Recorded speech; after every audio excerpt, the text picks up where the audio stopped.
One Zambia, one nation. Hello and welcome to Zanis News to present. My name is Henry Himonde. The headlines. Pedico Road closed.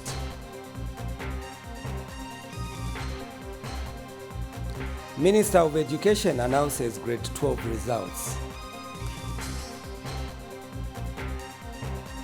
Police in Mbala district recover stolen vehicle.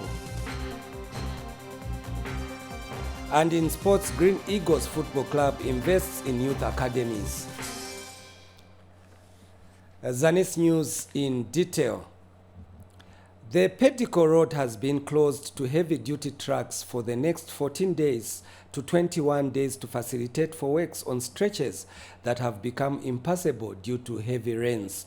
Luapula Province Minister Derrick Chilundika has announced that beginning Monday next week, January 23rd, 2023, all cargo trucks weighing beyond 20 tons will no longer be expected to use Pedico Road as an alternative route. Mr. Chilundika has told Zanis in Mansa district that the measures have been taken following consultative meetings between the contractor, Sebo, and provinces affected, namely Luapula, Mchinga, Northern and Copperbelt provinces. Mr. Chilundika explains that trucks going to Luapula from Mchinga and Northern provinces must connect from Kapirimposhi, while those from the Copperbelt province must make use of Sakanya Road. The minister, however, explains that the closure does not affect public service passenger buses as they will continue to use the Pedico Road during the said period. I would like to appeal to all road users, especially truck drivers, to avoid inconveniences. If you're coming from Copperbelt, you either use Sakanya route, which is an alternative. If you are coming from Northern Mchinga, want to pass through Luapula, you have to prepare sufficient fuel to use the Tuta road. This is basically to address the situation. And to the contractor, as administration, we are saying that we are going to stick to time because we believe this project has been there for a long time, even before the New Dawn government came into power. So now we are saying that since all things are okay, the contractor has confirmed support from government, he is fully mobilized. We are not going to give him a longer period of time. This suspension of using the Pedico Road does not affect passenger buses, small vehicles, and light trucks carrying anything below or maximum 20 tons. In Eastern Province, the Disaster Management and Mitigation Unit, DMMU, has come to the aid of 27 families that were left homeless by flash floods in Chief Sandwe's area of Lusangazi district in Eastern Province. The affected families received 100 kilogram bags of white maize and 10 kilogram bags each of rice, in addition to roofing sheets, bags of cement, tents for temporary shelter, and high-energy dried fruits. The families had their houses and crop fields washed away early this week when floods swept through some parts of Lusangazi district following heavy rains. Details in the following report. A relief operation to distribute food, temporary shelter and building materials is underway in Lusangazi district, where 27 families had their houses and crop fields washed away by flash floods. The Eastern Province Disaster Management and Mitigation Unit DMMU coordinator has visited the affected families to aid them and has advised people in the area to construct climate-resistant structures. On 16th of January 2023, we had heavy rains reported and a number of houses were damaged. Others were totally damaged, like the one behind us. Provided food relief items. We have provided tents as a small token because, as you may be aware, the community, the 27 affected households, lost almost everything. Would like to encourage the community to ensure that the structures that they put up is climate resilient and it is able to withstand, changing weather conditions. Lusangazi District Commissioner is happy with government's quick response to the flash floods victims. It was such a serious flow of water, such that even livestock was swept away in the process, but the animals managed to swim back to to the show.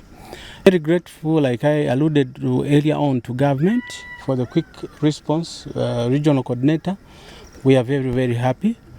We want to thank government for that. We have spoken to our people. We have told them to relocate from this place such that they go to higher grounds, because I'm sure due to climate change, these waters will not stop troubling us from this end. So the affected families are in relief only a few days after they faced the calamity. Yamikiranga kuboma potiaganizira ningana moyo kai moyo wa muntu nikulya so kali konse kakulya kairuta so tikado boma na manjavile utithandiza wasalekeze mtima uyo yapitirize mpera tithandiza manga pakhani ya umoyo awo thandizene waleta wa boma nankhala kosanguluka vazoona madam vanithandiza kainenzeribe poyambira vanipasako poyambira zikomo ngako. Among the items that government has delivered to the affected families include white maize, white rice, iron sheets, cement, tents for temporary shelter, and some fruits. Now Memwimba, Lusangazi District, Eastern Province. In Muchinga Province, the National Pension Scheme Authority, NAPSA, has renovated Chalabasa Mission Rural Health Center in Kanchibia District in Muchinga Province at a total cost of 200,000 kwacha. NAPSA North Regional Manager says the authority believes that good health plays a pivotal role in the development of a nation. NAPSA has officially handed over a check of 200,000 kwacha to Chalabesa Mission Rural Health Center, which has aided in the renovation of the facility. The authority made the donation to help the Rural Health Center renovate the facility, which was built years ago. It is our hope and trust that this donation of 200,000 kwacha will go a long way in helping the hospital and the community who are the ultimate beneficiaries. NAPSA believes that health plays an important role in the development of the nation. The authority therefore takes deliberate steps to support the health sector in the form of infrastructure upgrades, donation of health equipment as well. The funds received have been used to paint the hospital, tile some rooms, and conduct plumbing works. Indeed, this has given a new face to Chalabesa Mission as our labor ward has been renovated. This was our first priority to ensure that our mothers deliver in a safe and conducive environment. Our patients have had their wards painted, tiles have been fixed, and also there were broken window panes replaced. Government has commended NAPSA for the gesture. And this will go a long way in helping those that are seeking medical services at this facility to quickly recover from the different ailments that they are suffering from. Peggy Gutinyu for Zanis in Kanchbia, Muchinga Province. Peggy Gutinyu there with that report. Now, in Northwestern Province, Mwinilunga District Health Director Brian Mwachisoa says the fight against malaria must be done collectively by both government and citizens. Dr. Mwachisoa says while the government's role in the fight against malaria is well defined, citizens should equally do their part by ensuring that their surroundings are taken care of to avoid creating breeding grounds for mosquitoes.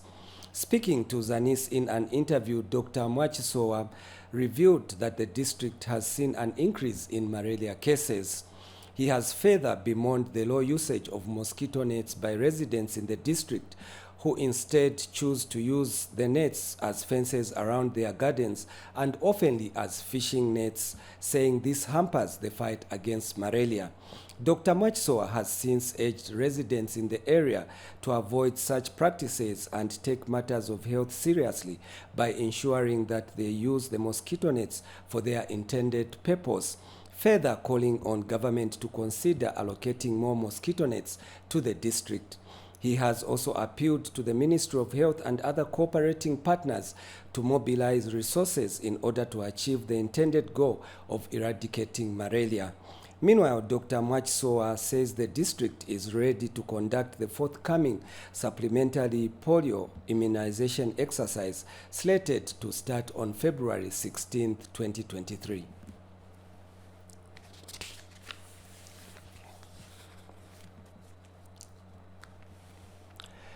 Still in health news, but this time in Western Province, medical experts have expressed concern over the increased cases of mental health problems in Mongu district.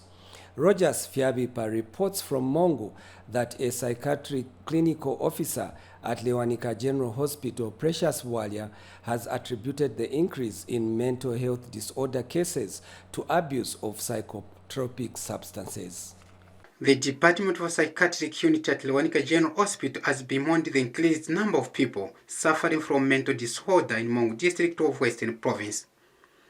Health personnel at the institution have attributed the increased cases of mental disorder to the number of factors. Here in Western Province, the number one cause of mental illness that we've experienced here is increased number of people abusing substances, people abusing alcohol and cannabis.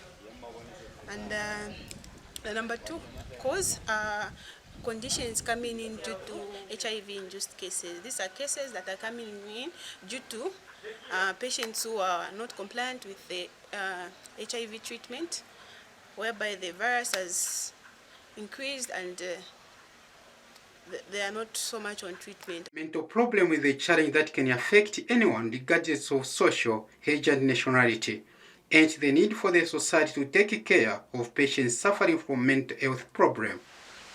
The people, the information they have is so little about mental illness to say. They will start calling them names. You're a mental patient, you went to Chainama, you went to the hospital where they keep mad people and all those things. Even the language itself even makes our patient to have a relapse. Even in terms of the drugs that we have here, we have a number of patients, as you can see in the streets. When they come, most of the drugs are not enough to cater for all of them. So you find that we tell them to buy. They just buy 2-3 months, the patient is stable, they stop coming for drug collections. Rogers Fiabipa reporting for Zanis, in Mongu district of Western Province. In education news, 86,732 candidates have obtained school certificates out of 125,140 candidates who sat for the 2022 grade 12 examinations, Minister of Education Douglas Siakalima has announced. Speaking during the release of the 2022 grade 12 examination results in Lusaka, Mr. Siakalima observed that there has been a 2.16% increase in the pass rate compared to the 2021 results. The pass rate for last year stood at 67.15%, which has increased to 69.31% in 2022. He revealed that a total of 35,554 candidates obtained statements of results, while 2,859, representing a 2.28%, candidates failed the examinations. And out of the 125,145 who sat for the examination, Mr. Siakalima stated that 63,283, representing a 50.57% of the candidates, were boys, while 61,862 were girls.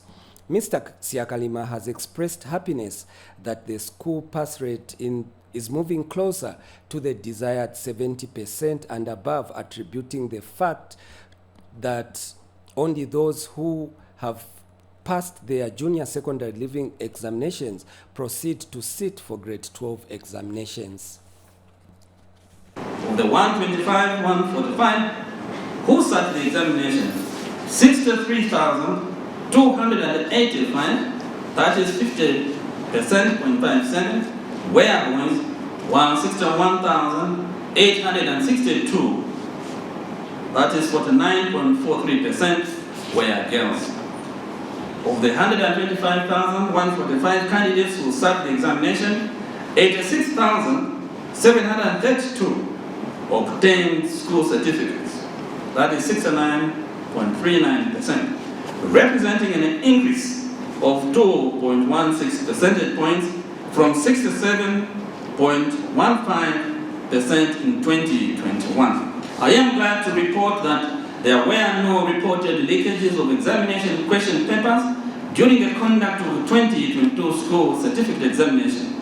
I therefore wish to commend all stakeholders who took part in ensuring that the examination was once again conducted leakage-free.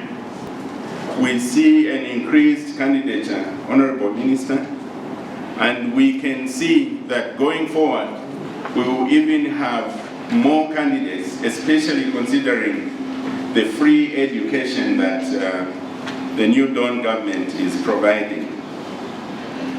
In this case, we had about 127,000 candidates, and what we also see is an increase in the female candidates, which is bringing us almost to a 50-50% situation between boys and girls. To Northern Province now, where police in Mbala district have recovered a Toyota Land Cruiser vehicle that was stolen from Kasama General Hospital in Kasama district.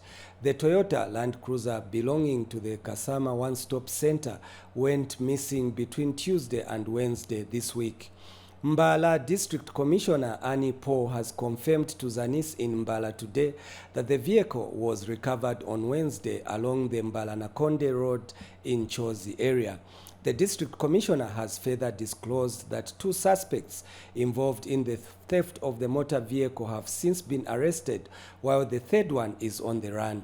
She disclosed that one of the suspects was arrested on the scene while the other was apprehended by the community in Chozi area, who later handed him over to the police.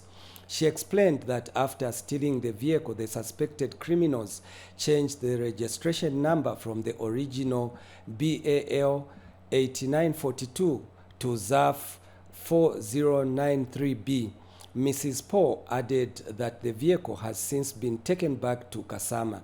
The 2 suspects have been taken to Kasama, where they are being remanded in custody awaiting court appearance. Last year, another Land Cruiser vehicle belonging to the Northern Province Health Office was stolen and has not been recovered to date.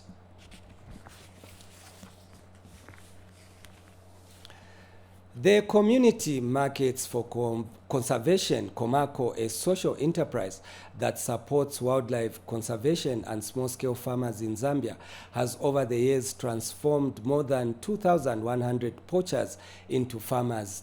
Zanis caught up with 2 Komako-supported former poachers in Lumezi district who are now successful farmers. Kalue Hanzuki has more. It is not an easy decision to surrender firearms, let alone abandon illegal activities to engage into legally and socially acceptable undertakings.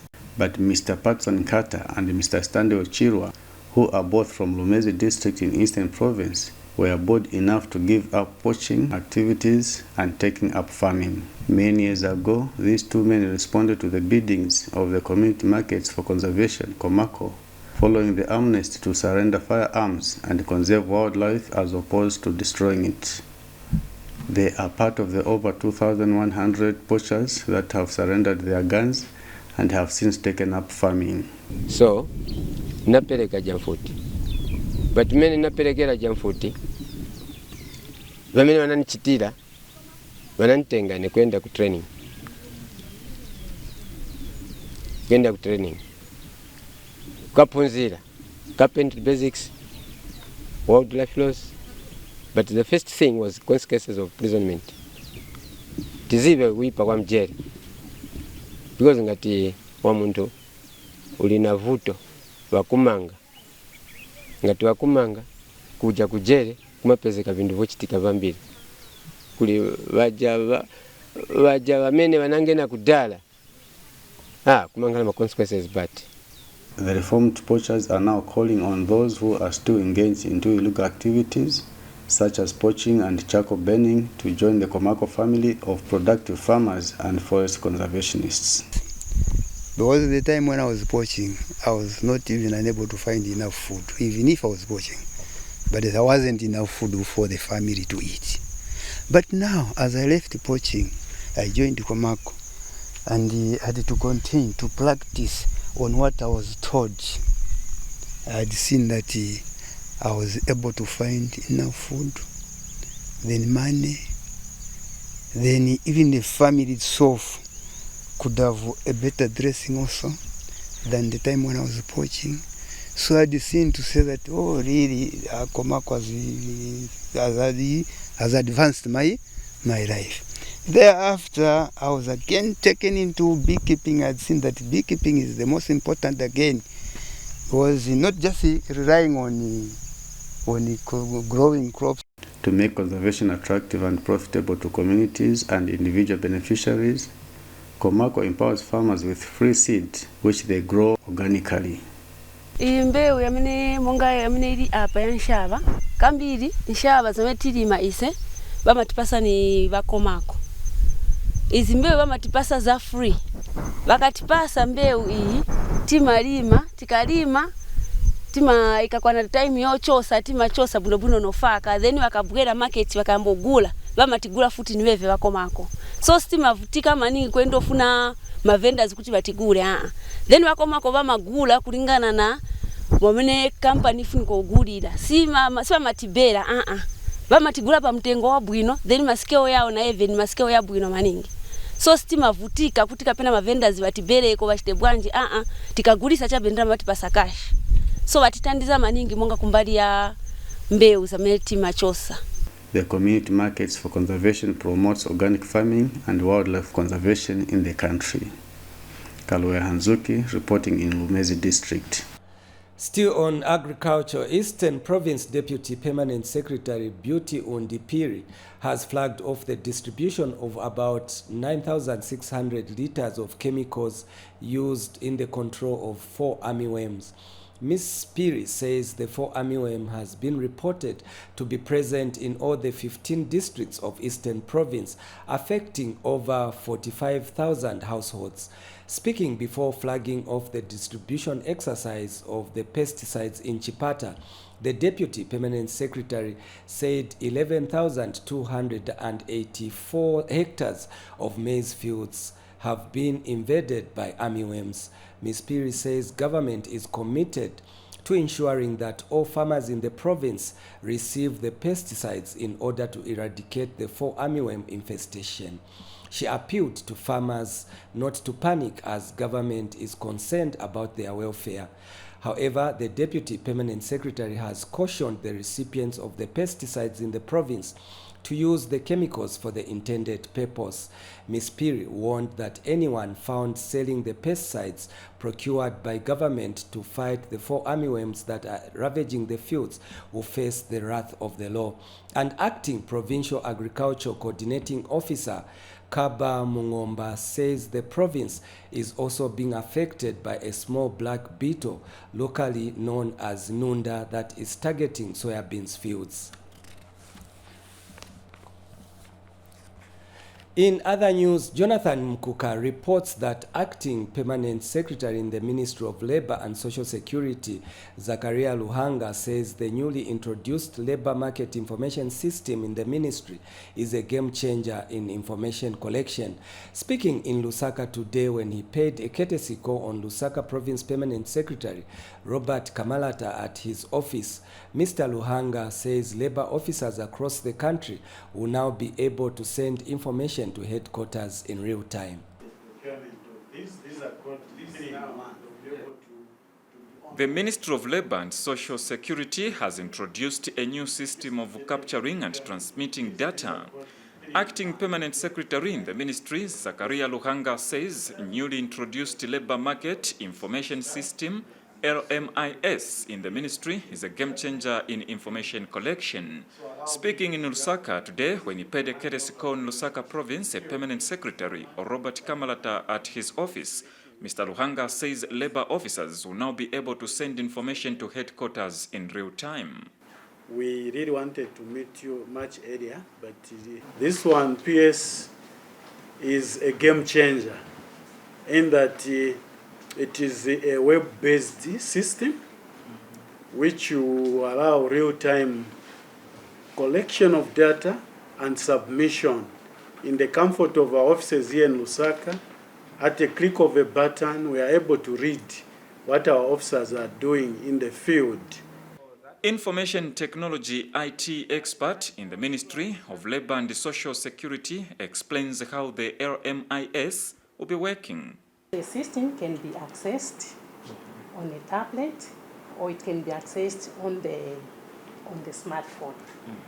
Lusaka Province Permanent Secretary Robert Kamalata, who also received new computers and other gadgets on behalf of the Department of Labour in the province, had this to say. These officers that we have on the ground do not have transport, and especially had to reach areas. You know, like Rango we are talking about, that's a place where the lodges are right in the mountains and in the valleys. And Andrew Banda reporting for Zanis in Lusaka.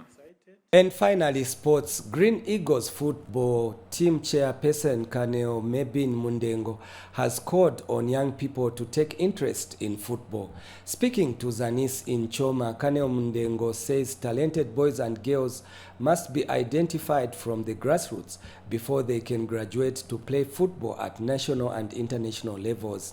He says Green Eagles has embarked on a talent identification exercise by sponsoring football academies of age ranges 12 to 16 in order to have a strong foundation for the football club in the next few years.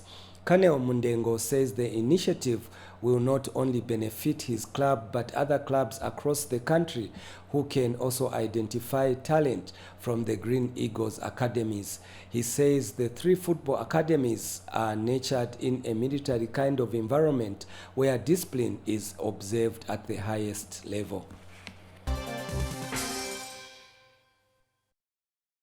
That sports item brings us to the end of Zanis News, but before we go away, another look at the top stories in our news. Pedico Road has been temporarily closed to heavy vehicles above 20 tons to allow for repair works. The Minister of Education has announced the 2022 Grade 12 school results. Police in Mbala district have recovered a Land Cruiser vehicle which was stolen from Kasama General Hospital. And in sports, Green Eagles Football Club has invested in youth academies to nurture young talent. That is all we had packaged for you on Zanis News. On behalf of the entire news production crew, my name is Henry Himonde. Until next time, it's goodbye for now.